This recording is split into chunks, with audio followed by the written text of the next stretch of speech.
Come avete letto dal titolo, oggi parliamo di un'auto dal carattere inconfondibile, un'auto che riuscì a segnare un'epoca nel nostro paese. Sto parlando infatti dell'auto Bianchi A112 Abarth. Negli anni 60 Fiat decide di contrastare il fenomeno Mini, che grazie alla collaborazione con il marchio Innocenti, che si occupava della produzione qui in Italia, riuscì a far aumentare le sue vendite.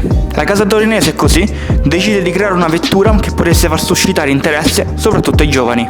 E per farlo chiese una mano all'auto Bianchi. Disegnata da Dante Giocosa, nel 1969 viene presentata la A112. Nel 1971 iniziarono appunto le vendite che confermarono le aspettative iniziali. La 112 risultava economica e con una personalità tutta sua, che riuscì a conquistare non solo la parte giovane del paese.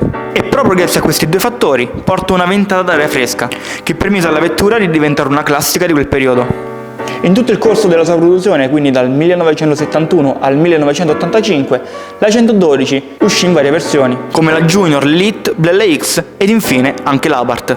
La prima serie fu presentata al Salone dell'Automobile di Torino nell'ottobre del 71. La differenza più importante con la normale 112 era rappresentata dal motore, oltre che per qualche particolare estetico. Motore abbondantemente rivisto da Karl Abarth in persona. Abarth si occupò dello sviluppo del già brillante propulsore da 903 cm3, portandolo ad una cilindrata di 982 cm3. Ovviamente anche l'impianto frenante subì modifiche sostanziali, con la maggiorazione delle pinze sui dischi anteriori e la riduzione del servofreno. Il tutto le fece raggiungere la potenza di 58 cavalli. 2 anni dopo venne presentata la seconda serie della 112 Abarth, questa volta al Salone dell'Automobile di Ginevra. Le modifiche più importanti riguardavano gli interni, finalmente dotati di sedili reclinabili e con poggi a resta regolabili. Ma nel 1975, quando uscì la terza serie della versione Abarth, l'innovazione principale riguardò la nuova motorizzazione di 1049 cm3, questa volta con 70 cavalli. 2 anni dopo, invece, nel 1977, ovviamente, uscì la quarta serie. All'esterno questa volta la vettura fu completamente rivista, con un nuovo disegno del frontale, nuovi gruppi ottici posteriori, fasce paracolpi laterali ed una vistosa presa d'aria sul cofano motore. Nel 1979, a parte qualche ritocco all'estetica, le innovazioni più importanti riguardarono l'adozione del cambio a 5 marce e dell'accensione elettronica.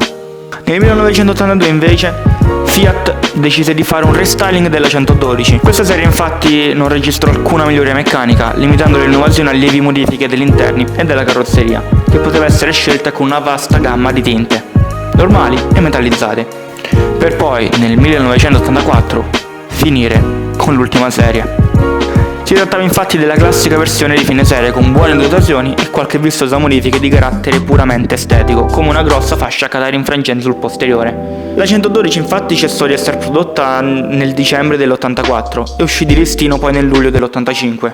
La 112 all'epoca, rispetto a quanto costava, dava delle prestazioni degne di nota ed è proprio per questo che molti le utilizzarono per avvicinarsi al mondo delle corse, sia in pista, nei rally e soprattutto nelle salite. Tutt'oggi infatti quando giro nei vari paddock delle gare storiche, le A112 sono sempre numerosissime.